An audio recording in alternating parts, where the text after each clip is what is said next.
Grayson Holiday has been optioned to AAA Norfolk after slashing .059, 111, and 170. Ultimately, do I like the way that this has gone in April? Totally no, and I feel responsible for that, but it's possible, just like it was for Grayson or Colton Cowser, any of these guys, that this was sort of a necessary development episode to be exposed to this before you're fully ready for it. And now the work that you put in, you kind of know exactly what you need to do when you get back up there, and that's valuable. So, it comes at a cost to get that negative feedback, but it's valuable. And I guarantee you Jackson's going to channel that well. And we get a look at Corbin Burns, Jim, for the 6th time in Oriole colors. Well, they trade for him from the Brewers, and he's just been as good as advertised. If they get him a bunch of runs, he's going to win easily. We'll see if that's the case tonight. Burns and Esteuri Ruiz. And Ruiz swings in, pops up a cutter into short center field. That's where Cedric Mullins plays tonight. And that's where Cedric Mullins makes the catch. Tyler Nevin hitting in the 2-hole once again. And Nevin hits a breaking ball weakly to short. And his old teammate Gunnar Henderson throws him out. Langeliers is a former top prospect with the Atlanta Braves. Shea Langeliers off the first pitch that he sees. That's out to the outfield, and it is gone. Home run for Shea Langeliers. The round trip party for the Oakland A's continuing on to Baltimore. A 1-0 lead for the Oakland A's with 2 outs here in the first. Stay hot, green and gold. You know the drill, Jenny. Fastballs in real estate. The man they call Shea Langeliers. Back-to-back walks after a home run for Corbin Burns, and that is an oddity worthy of a pitching coach visit. Abraham Toro, switch hitter, 27 years old. Toro with a little punch shot toward third. Ramon will track it down. So a home run for Langeliers. We'll see Gunnar, Adley, and Ryan O'Hearn coming up. Ross Stripling with his 6th start of the season, been featured on the road. Gunnar with a hit in 5 straight, on base in 11 in a row. And a swing and a miss there, a strikeout to start Ross Stripling's evening. Now here comes Adley Rutschman. He swings, hits it in the air.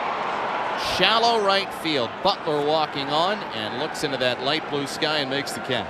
Here's O'Hearn upright from the left. To the right side, and Nevin hesitated, and O'Hearn makes him pay with a 2-out base hit. Switch hitter and Anthony Santander is hitting from the left side, and that shot on the ground. Grabbing it was Tyler Nevin, and he will take it to the base. 1 runner left on for the Orioles here after 1-0 A's. Darrell Hernandez, big league debutant this season at age 22. Welcome to the big leagues. Perfect curveball. The first of the game. Yeah, great break, great location. Here's the 0-1 to Shea Langeliers. Ripped into left field.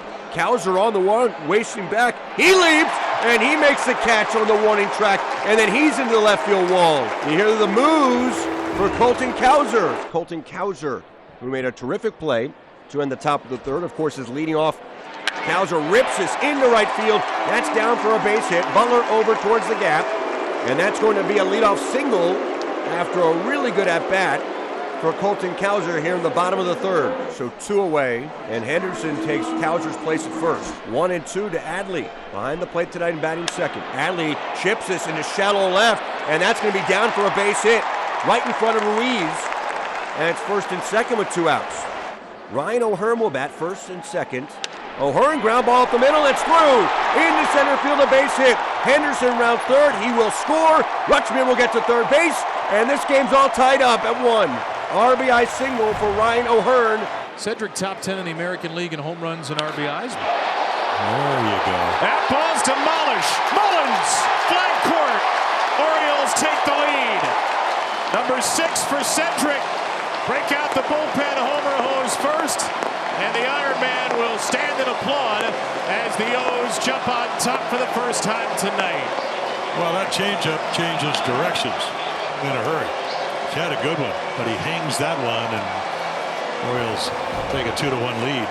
We're not going to, hit a pitcher's pitch early in the count, or at least not often. Oh, look at that. You couldn't have done it any better if you had a pool cue out. Anthony Santander, it's wedged inside the sidewall, and he'll get to second with an excuse me double. I think the fountain had the same exit velocity as the swing. TJ McFarland, left-hander's done a fantastic job out of the bullpen. 15th appearance of the season for the lefty. On to face Mullins, who's lined out, homered. And that's a one-hopper over to Nevin. He'll step on the bag, and TJ McFarland does the job out of the pen once again. Well, Corbin Burns came in 3-0, but again, great curveballs, cutters, stayed out of the middle of the plate. So he goes 6 innings, only gives up 3 hits, picks off Blade, and again a 2-1 lead. Not a lot of runs tonight. Danny Colum comes in. Danny pitching on Wednesday. In fact, he was on the mound when Henderson made the great play in the hole. Here's Danny doing what he does on the mound. A terrific cutter. He strikes out Toro to begin the 7th. 3-2 for Hernandez. To short. Henderson snares him and throws out Hernandez. It's pretty routine, isn't it? Henderson snares it. Lawrence Butler steps in.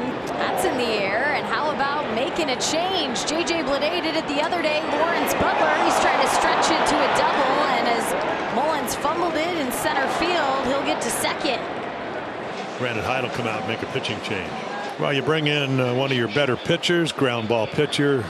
Cano's going to come in, fastball sliders, and they're going to pinch hit with Seth Brown, who, veteran guy. He's got some power. He's getting a lot of those. Now bottom drops out. Talk about a clutch pitch.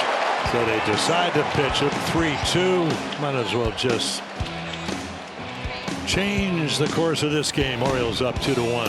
The right-hander Mitch spins on now for the Oakland Athletics. Jimmy, we talked about fellow wanting to get into the ball game in New York City. He's going to have to wait just a breather. We'll revisit that, but for now, it's right here in Camden. Full count pitch on the ground, and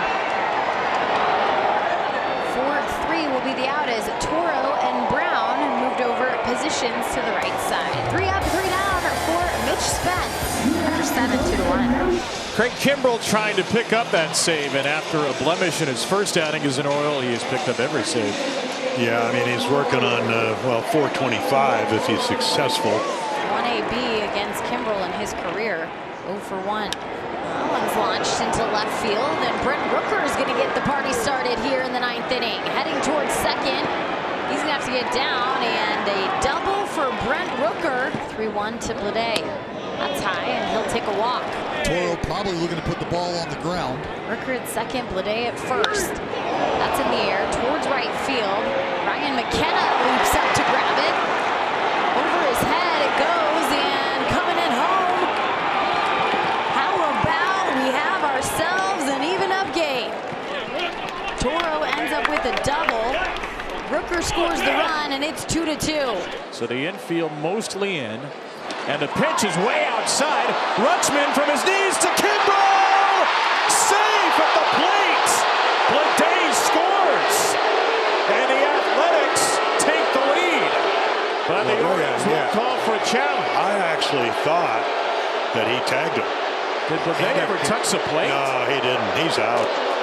They're going to change that. I mean, he never gets to the plate. So a pitch that was just wild enough to lead to a wild result. They've had to use him quite a bit in the first month. And the command's just not there tonight, so that will be the end of his night. And he exits with the bases loaded and 1 out for Keegan Aiken. Swing and a miss for Brown, and Aiken gets the 2nd out. And he hits a pop-up here on the infield. It's Ryan Mountcastle. He makes the catch at the top of the 9th. Spence trying to get through 3. That's lined right into the glove of Daryl Hernandez, and he does complete 3. See if the A's bats can get to work in extras. Nobody home. Fantastic. Now it's time for Bangaliers to go to work. Productive out. Let's see if he can get this thing to the outfield. Down to third. Good pick by Ramon. His throw to the plate has Noni in a pickle. Rutschman runs him back. Now Arias flips it to Mountcastle. Keeping the play alive. He gets the tag down for the 2nd out. 2 gone. Brent Rooker up. That's sent out towards left field, and it is going to get past the left fielder in Colton Cowser. Here comes Langoliers. He's fast. He's running home, and the throw not in time. The A's have taken a 3-2 lead here in the 10th. Strike 3, inning over. Oakland gets its run. We'll see if Cowser and the Orioles can get theirs. Trying to lock it down for Mason Miller. His first opportunity here, Dallas, in back-to-back outings to shut him down. That's right. 0-2, and the Orioles down to their final strike. There's the pitch.